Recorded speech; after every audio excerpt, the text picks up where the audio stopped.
ನಮಗೇನಿದೆ ಗೊತ್ತಾ, ನಾವು ಅಷ್ಟೇ ಎಕ್ಸಾಮ್ಗೆ ಹೋಗುವಾಗ ಮನೆಯಲ್ಲಿ ತಂದೆ ತಾಯಿಗಳಿದ್ರೆ ಅವ್ರಿಗೊಂದು ನಮಸ್ಕಾರ ಮಾಡಿ ಹೋಗ್ರಿ.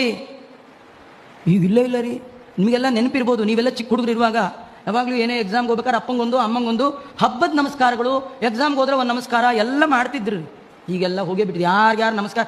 ಮೊದಲ ಅಪ್ಪ ಅಮ್ಮನ ಮನೇಲಿ ಇಟ್ಕೊಂಡ್ರಲ್ವಾ ನಮಸ್ಕಾರ ಮಾಡೋಕ್ಕೆ, ಎಲ್ಲರೂ ಮನೇಲೇ ಇಟ್ಕೊಂಡ್ಬಿಟ್ರೆ ಓಲ್ಡ್ ಏಜ್ ಹೋಮ್ ಎಲ್ಲ ಡೆವಲಪ್ ಆಗೋದು ಹೇಗೆ? ನಾವೇ ಓಲ್ಡ್ ಏಜ್ ಹೋಮ್ಗಳು ಕಟ್ಟಿರ್ತೀವಿ, ಅದರಿಂದ ಆ ಓಲ್ಡ್ ಏಜ್ ಹೋಮ್ಗೆ ಮಕ್ಕಳದೇನೋ ತಪ್ಪಿಲ್ಲ. ಯಾರ್ಯಾರು ಓಲ್ಡ್ ಏಜ್ ಹೋಮ್ ಹೋಗ್ತೀರಿ ಮಕ್ಕಳದೇನು ತಪ್ಪಿಲ್ಲ. ನೀವು ಸಣ್ಣ ವಯಸ್ಸಿನಲ್ಲಿ ಅವುಗಳನ್ನು ಬೇಬಿ ಸಿಟ್ಟಿಂಗ್ ಸೆಂಟರ್ಗೆ ಸೇರಿಸಿದ್ದಕ್ಕೆ ಅವರೇನು ಮಾಡಿದ್ದಾರೆ, ದೊಡ್ಡವರಾದ್ಮೇಲೆ ನಿಮ್ಮನ್ನ ಓಲ್ಡ್ ಏಜ್ ಹೋಮ್ಗೆ ಹಾಕಿದ್ದಾರೆ. ಆ ಬೇಬಿ ಸಿಟ್ಟಿಂಗ್ ಸೆಂಟರ್ ಇದೆಯಲ್ಲ, ಅದು ಇಂಗ್ಲೀಷಲ್ಲಿ ಓದಬೇಡಿ, ಕನ್ನಡದಲ್ಲಿ ಓದಿ ಸೇರಿಸಬೇಕು ಅನ್ನೋ ಬುದ್ಧಿ ನಿಮಗೆ ಬರಲ್ಲ. ಬೇಬಿ ಸಿಟ್ಟಿಂಗ್ ಸೆಂಟರ್ ಅಂದ್ರೆ ಶಿಶುಪಾಲನಾ ಯಾರ ಕೇಂದ್ರ? ಶಿಶುಪಾಲ ಯಾರು ಗೊತ್ತಾಯ್ತಾ?